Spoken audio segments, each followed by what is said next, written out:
Caros alunos, iniciamos hoje uma nova semana na qual vamos estudar oscilações e ondas. É um tema muito bonito. Vamos começar com o tema oscilações.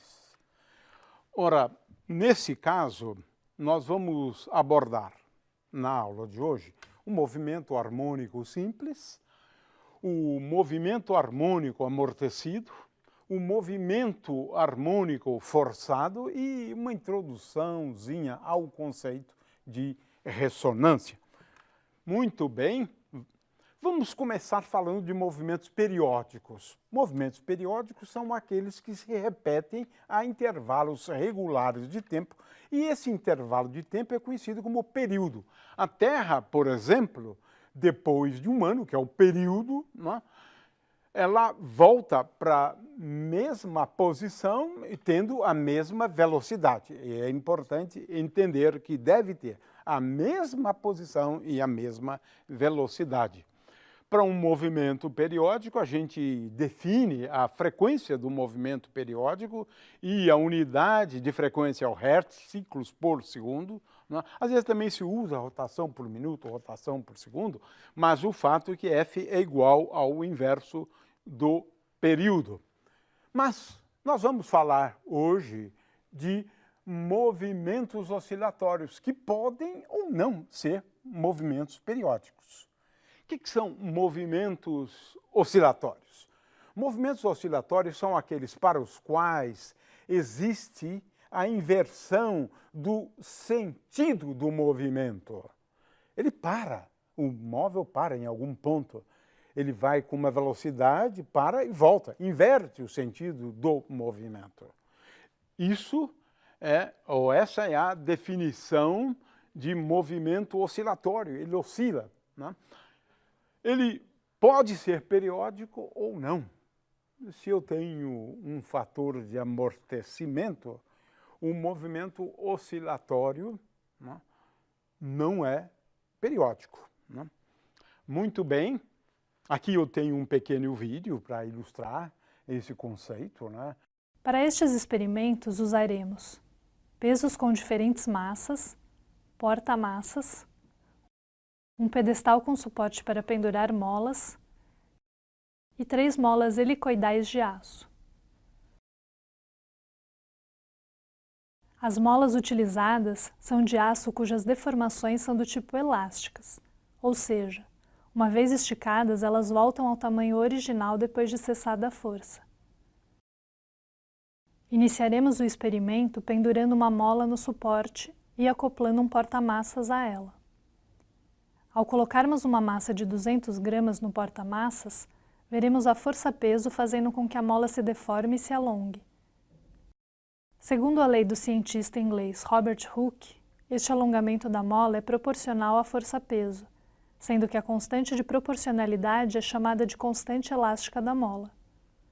Assim, quando colocamos mais uma massa de 200 gramas, a mola irá esticar mais, de maneira proporcional ao acréscimo da força-peso, como podemos ver.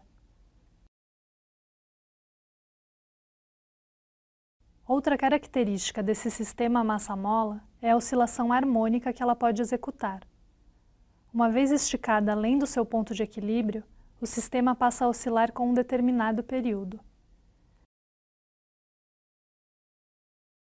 Se retirarmos uma das massas, o seu período diminui, ou seja, o sistema passa a oscilar mais depressa. Nós sabemos que os materiais todos exibem um comportamento que nós chamamos de comportamento do tipo elástico. O que significa isso? Materiais ditos elásticos, quando eles são deformados ligeiramente mediante a aplicação de trações ou compressões, né, eles executam movimentos periódicos, movimentos harmônicos simples. Por que isso, né? Ora, nós vamos então estudar em seguida o movimento mais simples dentre todos os movimentos oscilatórios. Por quê?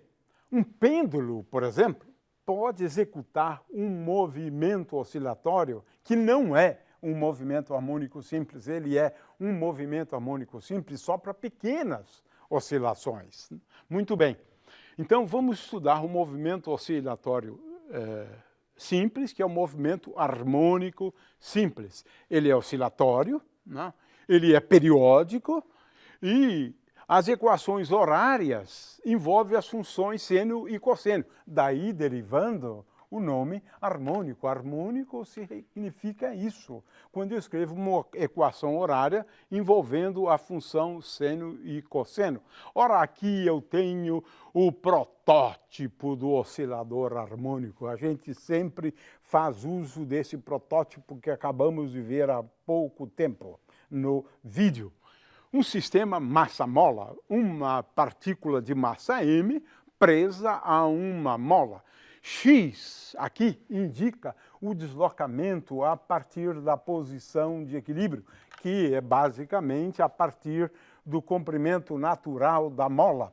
Muito bem, esse sistema tem uma energia potencial dada por K vezes x ao quadrado sobre 2, onde K é a constante elástica da mola, né?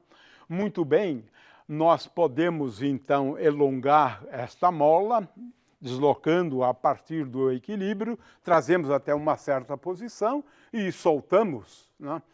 Ela está parada, adquire uma velocidade, passa pelo ponto de equilíbrio, vai até lá na frente, vai e volta. Oscila, portanto, estamos falando aqui de um movimento, então, oscilatório. É claro que a força elástica, aquela que nós nos referimos há pouco tempo, é uma força tal que ela é igual e menos K vezes X. Esse sinal menos é fundamental. Se x for positivo e eu puxar a mola, de acordo com a gente viu na figura anterior, se x for positivo, a mola vai exercer uma força neste sentido. X é positivo, portanto a força é igual a menos K vezes x. Ela é proporcional ao deslocamento e esse sinal menos indica que ela procura sempre a posição de equilíbrio, estando ela à direita ou estando à esquerda. Então, F é igual a menos Kx é o comportamento linear de todos os materiais até um certo ponto.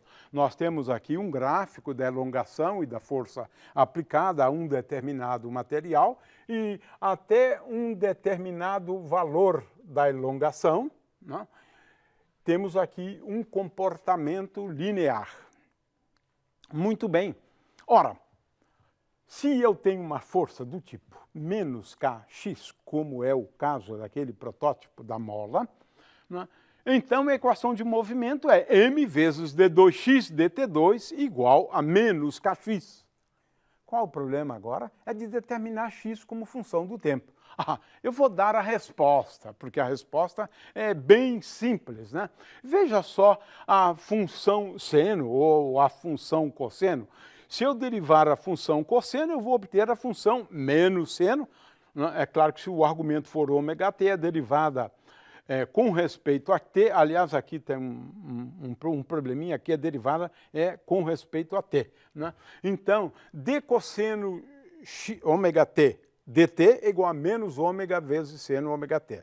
E a função seno é igual a ômega vezes cosseno ômega t. Ou seja, se eu derivar duas vezes a função cosseno ômega t com respeito ao tempo duas vezes, eu vou obter a própria função cosseno ômega t. Ora, multiplicado por menos ômega ao quadrado. A mesma coisa, a função seno. Consequentemente, x como função do tempo pode ser escrito como c, uma constante, vezes seno de ômega t, mais d vezes cosseno de ômega t. Em princípio, eu devo fazer uso das duas soluções. Eu tenho uma solução, tenho uma outra solução, uma combinação linear dessas duas soluções também é uma solução. Ora, quem é ômega? Esse ômega é igual a raiz quadrada de K sobre m. Né? A outra pergunta que se pode fazer, né, é como é que eu determino C e D. Ômega eu já sei, porque é só substituir nesta equação e é fácil verificar que esta é uma solução só e somente se ômega for igual à raiz quadrada de K sobre M. Temos aqui, portanto, a solução da posição de uma partícula sujeita a uma força elástica, onde a força elástica ela é igual a menos Kx. K é a constante elástica no caso da mola, né? E estas constantes aqui podem ser determinadas, C e D, a partir das condições iniciais. X de zero e a velocidade no instante de tempo igual a zero. X de zero é a posição no instante de tempo igual a zero e V de zero é a velocidade no instante de tempo t igual a zero. Aqui eu tenho uma propriedade da função cosseno A mais B, cosseno A vezes cosseno B, menos seno A, seno B. E agora eu posso mostrar que aquela expressão pode ser agora escrita também sob essa forma. X de t é igual a vezes cosseno de ômega t mais uma fase. É uma outra forma inteiramente equivalente e você pode determinar, né, aquele C e D em função dessas constantes A e θ0. Agora, θ0 tem o nome de fase, é a fase no instante de tempo t igual a zero, porque o que está aqui dentro nós chamamos de fase, de forma que essa fase, θ0, é a fase inicial no instante de tempo t igual a zero. Agora, veja-se que esse A ele está ligado ao que nós chamamos de amplitude, né?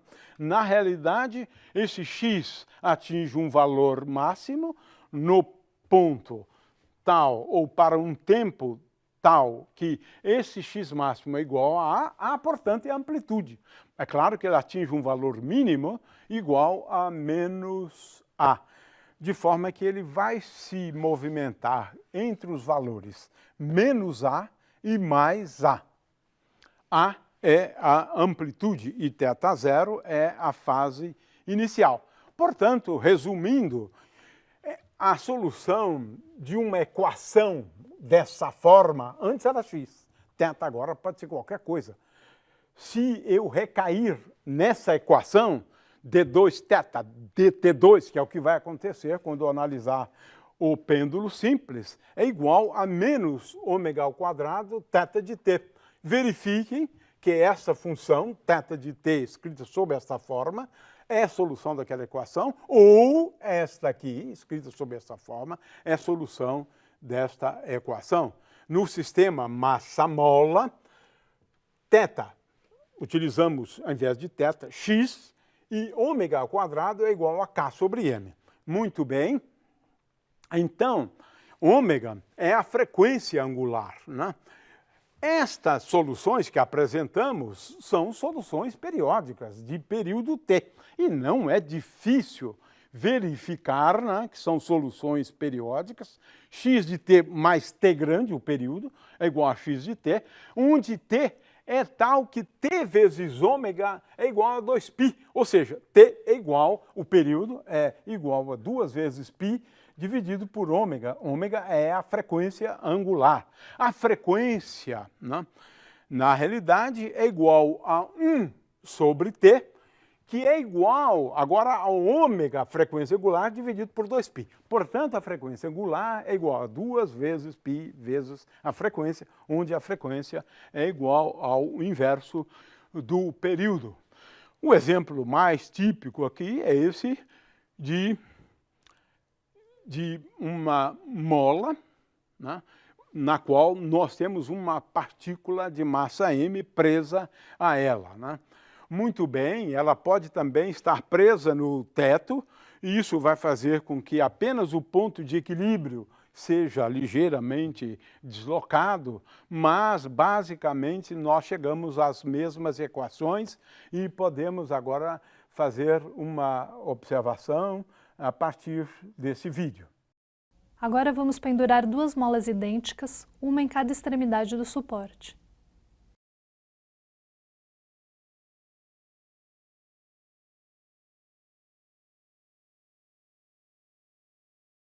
Em seguida, duas massas iguais, uma em cada mola. Como são idênticos, os dois sistemas irão esticar da mesma forma.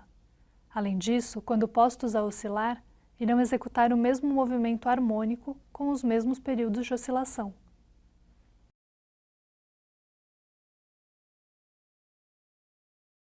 Porém, se substituirmos uma das massas por outra de menor peso, poderemos observar que a mola esticará menos.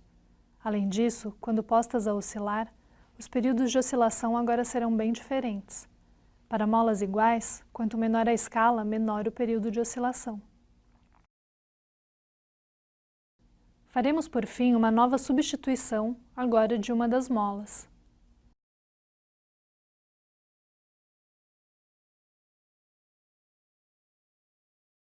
Mesmo pendurando massas iguais em cada uma das molas, elas esticarão de forma diferente.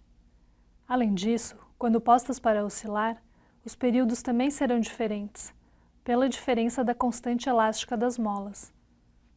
Podemos ver que quanto maior a constante elástica, menor é o período de oscilação, mesmo para massas iguais.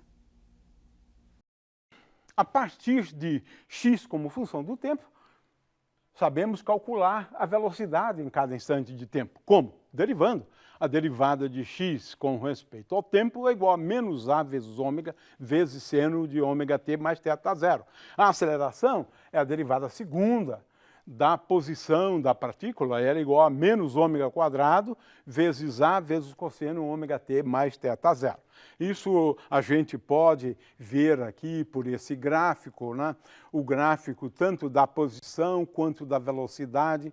O da velocidade está em amarelo, a da posição está em vermelho e, finalmente, a aceleração está em azul. Podemos construir gráficos, né? Muito bem. A velocidade, ela atinge um valor máximo quando a partícula passa pela origem, pelo ponto de equilíbrio, né? A velocidade máxima, por outro lado, é igual a ômega vezes a, né? A aceleração também adquire um valor máximo, que é igual a ômega ao quadrado vezes a, né? E um valor mínimo, que é igual a menos ômega ao quadrado vezes a. Muito bem, um exemplo de movimento harmônico simples, né? E que foi estudado por Galileu, né? Que percebeu que o período de oscilações não depende da amplitude, conhecido como isocronismo do pêndulo, uma propriedade bastante interessante. Nesse caso, a variável aqui é θ. E aqui o que é importante é essa força tangencial, que é igual a menos mg, mg é a força-peso, essa força tangencial ela é escrita como menos m vezes g vezes seno θ. Eu agora considero pequenas oscilações. Eu aproximo seno θ por θ. Desde que vale essa aproximação, a equação para o pêndulo simples tem essa forma. Ou seja, recaímos naquela equação, onde ômega ao quadrado agora é igual a g sobre L. O período, portanto, de um pêndulo, quando ele executa um movimento oscilatório de pequenas oscilações, se não for pequenas oscilações, esse movimento oscilatório é muito mais complicado, o período do pêndulo é igual a 2 vezes π dividido por ômega, portanto, o período é igual a 2 vezes π vezes raiz quadrada de L. L é o comprimento da corda, né, que está presa a essa partícula de massa m, que oscila. Consequentemente, o período é igual a 2 vezes π vezes raiz quadrada de L sobre G. Temos aqui, então, mais um videozinho envolvendo dois pêndulos. Nessa experiência, usaremos 2 pêndulos com massas distintas e um pedestal com suporte para pendurar os pêndulos. Começamos com os pêndulos previamente pendurados no suporte, de forma que seus comprimentos sejam os mesmos do ponto de fixação até o centro de massa de cada bola. Quando postos a oscilar, os 2 pêndulos descrevem praticamente o mesmo movimento, com os períodos de oscilação quase idênticos, mesmo com os valores das massas das bolas bem diferentes.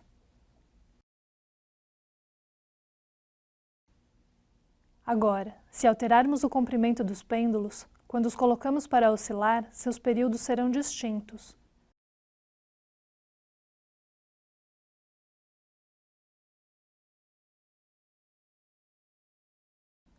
O pêndulo mais curto vai oscilar mais depressa, ou seja, com menor período de oscilação, e o pêndulo mais comprido, por sua vez, vai oscilar com um período maior. Assim, podemos ver que os períodos de oscilação de um pêndulo simples não dependem das suas massas, mas sim dos seus comprimentos. Muito bem, vamos agora a um caso mais complexo. Digamos que eu tenha um oscilador harmônico, né, tal que a partícula, além daquela força elástica, ela se movimenta no meio viscoso. Então, ele está sujeita a uma força que nós identificamos como uma força viscosa e uma força viscosa tal que ela seja dada por menos B vezes V. B é uma constante que depende, né, da geometria do corpo que se move e depende do coeficiente de viscosidade do líquido, de forma que esse B, às vezes, tem uma expressão relativamente complicada. Se for uma bolinha, B tem uma relação simples, linear, com o coeficiente de viscosidade e com o raio da bola, se for uma bolinha. Muito bem, de forma que agora nós temos uma equação, olha só, bem mais complicada, porque agora que aparece essa constante gama, onde gama é igual a B sobre M. E eu tenho que resolver essa equação. Ora, isso dá um pouquinho só de trabalho, porque envolve funções de variáveis complexas. Não vou a esses detalhes, eu vou apresentar aqui a solução, né? É claro que a gente vai procurar. Eu tenho aqui um esboço, aliás, também está na apostila, além da apresentação, mas isso aqui realmente eu acho que não vem ao caso agora, né? Eu tenho aqui um vídeo para mostrar o que acontece, porque vamos discutir agora as soluções. Nesta demonstração usaremos detergente líquido, shampoo, água, um tubo de vidro numa base de madeira e um pedestal com um sistema massa-mola.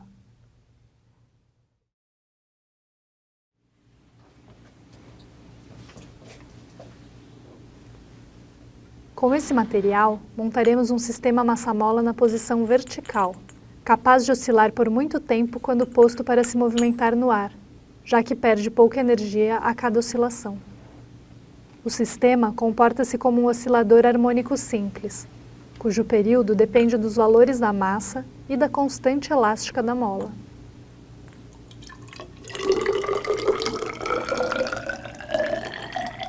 Se imerso num líquido como a água, a massa seguirá oscilando, porém com uma amplitude menor a cada oscilação.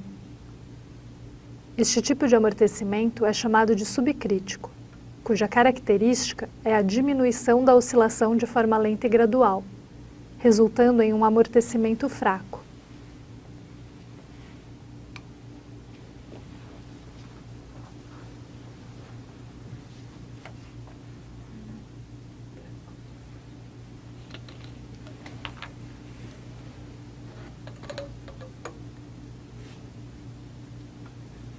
Trocando a água por detergente líquido, podemos notar uma diferença acentuada. O detergente é um líquido mais viscoso que a água e, por isso, provoca uma resistência ainda maior ao movimento da massa. Agora, o sistema massa-mola perde rapidamente a sua energia de oscilação, deixando de ser um movimento periódico. Este tipo de amortecimento é chamado de crítico, cuja característica principal é a de que o sistema chegue rapidamente ao ponto de equilíbrio quando posto para oscilar.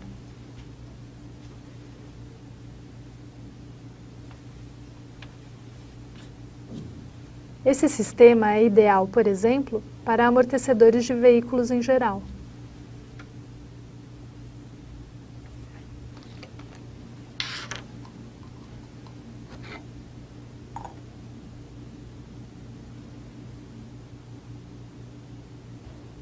Se o líquido for ainda mais viscoso, tal como um shampoo, pode-se observar outra variedade de amortecimento, que é o supercrítico.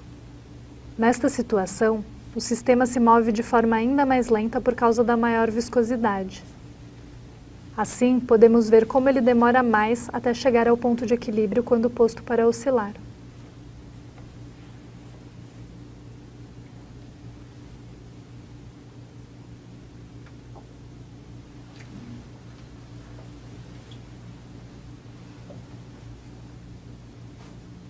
Muito bem. A solução, então, da equação, né, ela depende da relação entre a constante gama, que é igual a B sobre M, e a constante ômega zero, que é a frequência natural de oscilação do sistema. Ômega zero é a raiz quadrada de K sobre M, quando nós estamos falando do sistema massa-mola. Muito bem. Neste caso, nós temos uma situação realmente curiosa, né?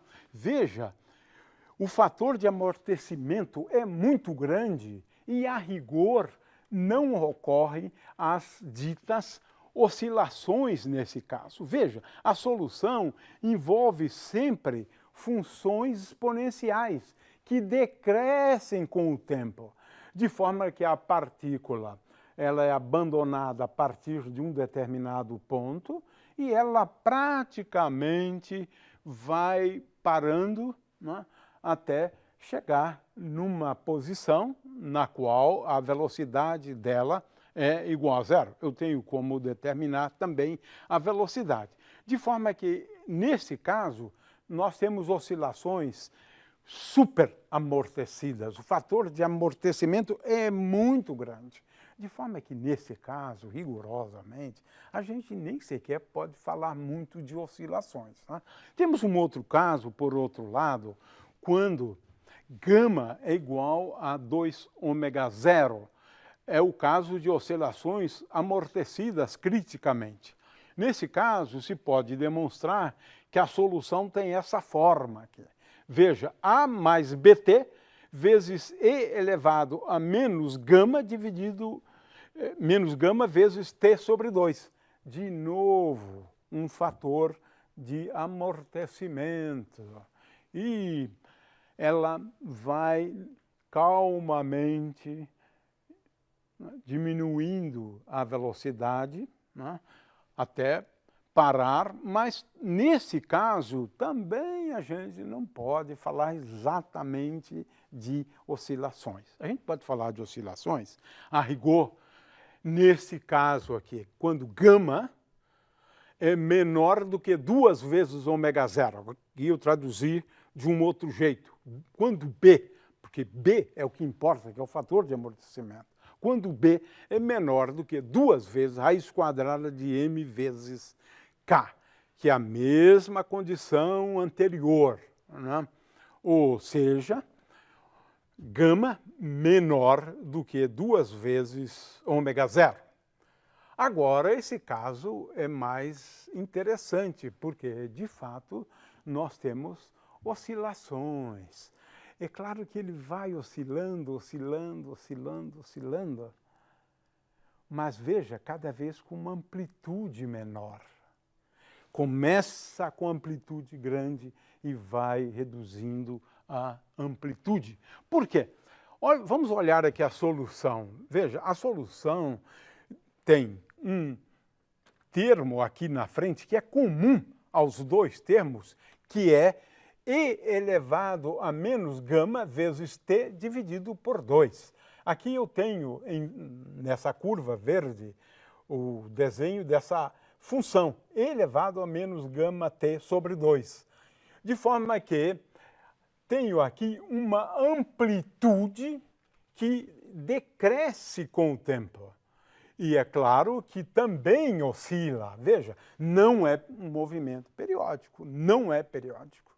Né? É oscilatório, mas não é periódico, por conta do amortecimento. De forma que vem até este valor de x, aí aumenta o valor de x para x positivo, chegando até esse ponto, depois até esse ponto, depois esse ponto e assim por diante.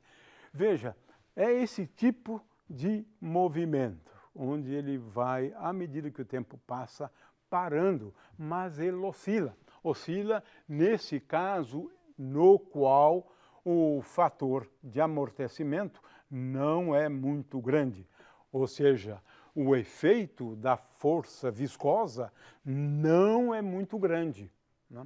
Muito bem, aqui eu tenho então um resumo, né, dos 4 casos. Veja, se gama for igual a 0, se eu desprezar a força viscosa, o que nós temos? Um movimento harmônico simples. Nos outros casos, nós temos um movimento harmônico amortecido por conta do efeito do amortecimento da força viscosa, que depende, em última análise, né, de uma característica do fluido, que é o coeficiente de viscosidade. Né? Veja, se nós tivermos uma situação na qual gama, né, é menor do que 2 ômega 0, essa curva aqui amarela, ela vai de fato oscilar. Mas nos outros 2 casos, realmente é até difícil a gente falar em oscilação. De qualquer maneira, nós estamos falando aqui de movimento harmônico amortecido. Se ele for muito amortecido, é até um abuso de linguagem a gente falar em oscilação. Não é o caso no caso em que gama é menor do que 2 vezes ômega 0. Ele oscila. Mas a amplitude de oscilação vai se tornando cada vez menor à medida que o tempo passa. Consequentemente, não é periódico. Muito bem. O oscilador, por outro lado, ele pode ser forçado. Forçado. Eu tenho uma força aplicada àquela partícula de massa m, de tal maneira que essa força agora vai injetar energia no oscilador, que ela perde por conta da força viscosa, de forma que essa situação aqui é uma situação bem interessante, na realidade, mas muito difícil de resolver de uma maneira geral. Ora, o caso mais simples, né, é esse onde eu tenho aqui uma força, né, que varia com o tempo de acordo com a função cosseno. F de t é igual a F0 vezes cosseno de ômega t. Esse ômega é agora a frequência da força que está impulsionando a partícula. Ômega 0 é a frequência natural. Vamos estabelecer uma diferença. Ômega 0 é a frequência, digamos, do sistema massa-mola, quando ele não está sujeito à ação de uma força externa. Essa força F aqui é uma força externa que força isso, por isso que tem o nome de forçado. Tem uma força agindo além da força elástica, né? Além da força devido à viscosidade. Esse problema, em geral, dá um trabalhinho para resolver, mas ele é solúvel nesse caso. É curioso, ele é solúvel nesse caso. E é bem interessante porque ele serve de base para resolver problemas envolvendo todas as forças, todas as oscilações forçadas nas quais o sistema está sob a ação de uma força periódica. Né? Isso tem uma relevância realmente muito grande, né? Muito bem. Agora, vamos simplificar, vamos desprezar essa força viscosa, porque ela dá muito trabalho. Depois eu posso mostrar o que acontece quando eu tenho uma força viscosa. Posso mostrar a solução, né? Mas vamos simplificar. Vamos fazer de conta que eu não tenha essa força viscosa, né? Ora, nesse caso, olha só, está aqui a solução. X de t é igual a uma amplitude que depende da frequência, esse é um aspecto bem importante, depende da frequência, vezes cosseno de ômega-t mais φ0. Ou seja, depois de um certo tempo, que a gente chama de transiente, a gente não vai discutir isso agora, esta partícula que está sob a ação de uma força que varia com o cosseno de ômega-t mais φ0, ela acaba tendo uma dependência no tempo da mesma forma que a força, só que a amplitude é diferente. A amplitude é diferente. Ora, o que significa isso? Essa amplitude, quando eu substituir na equação, olha só que coisa curiosa. Olha aqui. A de ômega é igual a F0 sobre m, claro, depende da força F0, né? Dividido pela massa, a amplitude é F0 sobre m, mas olha só esse fator aqui embaixo. Ômega 0 ao quadrado menos ômega quadrado. Isso é fantástico, porque isso nos leva à ideia de ressonância. De ressonância. Como é que isso acontece? Vamos imaginar que este sistema massa-mola esteja sob a ação de uma força cuja frequência é ômega. Olha só, a previsão aqui é o seguinte: quando ômega estiver se aproximando da frequência natural de oscilação do sistema, que é ômega 0, olha só o que a gente conclui. É que a frequência tende para infinito, ou melhor, que a amplitude tende para infinito, quando no limite em que ômega tende para ômega 0, a amplitude tende para infinito. É isso a ressonância. Quando a frequência da força externa se aproxima da frequência natural de oscilação do sistema, a amplitude vai aumentar consideravelmente. É isso que nós chamamos, então, de fenômeno da ressonância. Aqui eu tenho uma solução mais geral e as coisas não são tão simples assim. Mas não é o caso da gente discutir. Para a gente entender ressonância, não precisamos levar em conta a força viscosa, né? Basta isto, né? E aqui, então, nós temos uma expressão, né, bastante simples, né? No limite em que a frequência tende para a frequência natural, o que acontece? O que acontece é que a amplitude cresce muito, né? E esse fenômeno é o fenômeno da ressonância. Temos aqui uma análise mais complexa, né? Mas isso não vem ao caso. Vamos, então, assistir esse vídeo para a gente entender o fenômeno da ressonância e depois vamos assistir a um outro vídeo onde acontece um fenômeno de ressonância numa ponte. Esse vídeo é muito famoso historicamente, né? E o que acontece é que, quando acontece a ressonância, a amplitude de oscilação da ponte cresce assustadoramente, derrubando a ponte, né? Então, é assim que nós vamos terminar essa aula. Nesta demonstração, usaremos um sistema massa-mola dentro de um tubo de vidro acoplado a um motor, fios de ligação e uma fonte de tensão variável.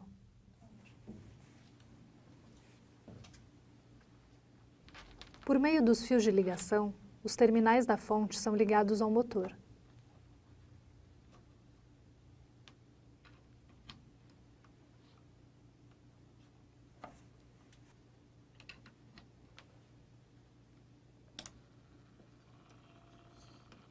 O motor, por sua vez, possui um eixo excêntrico, que é ligado ao sistema massa-mola por meio de um fio fino de nylon. A tensão de saída da fonte pode ser variada e com isso pode-se variar a frequência de rotação do motor. Aumentando-se lentamente a tensão da fonte, o motor passa a girar cada vez mais depressa, transmitindo energia ao sistema que lentamente passa a oscilar. Pode-se notar que a amplitude de oscilação aumenta conforme aumentamos a tensão da fonte. O oscilador massa-mola, quando posto para vibrar, oscila numa determinada frequência natural que depende da sua massa e da constante elástica da mola. Esta é a frequência na qual o sistema massa-mola oscila naturalmente, quando a mola é esticada e solta. O motor ligado ao sistema força o conjunto a oscilar, e por isso é chamado de oscilador forçado. Porém, quando o motor transmite a vibração coincidindo com a frequência natural de oscilação do sistema massa-mola, obtém-se o fenômeno chamado de ressonância. Nesta situação, o sistema massa-mola absorve o máximo de energia do oscilador, aumentando a sua amplitude de oscilação. Assim, não adianta aumentar a frequência de rotação do motor além da frequência natural de oscilação do sistema massa-mola, pois ele não irá oscilar com maior amplitude. Acima desta frequência, ou abaixo dela, o sistema não absorve a máxima energia de vibração transmitida pelo motor, pois são frequências em que o sistema não oscila de forma natural e, portanto, resultam numa oscilação menor.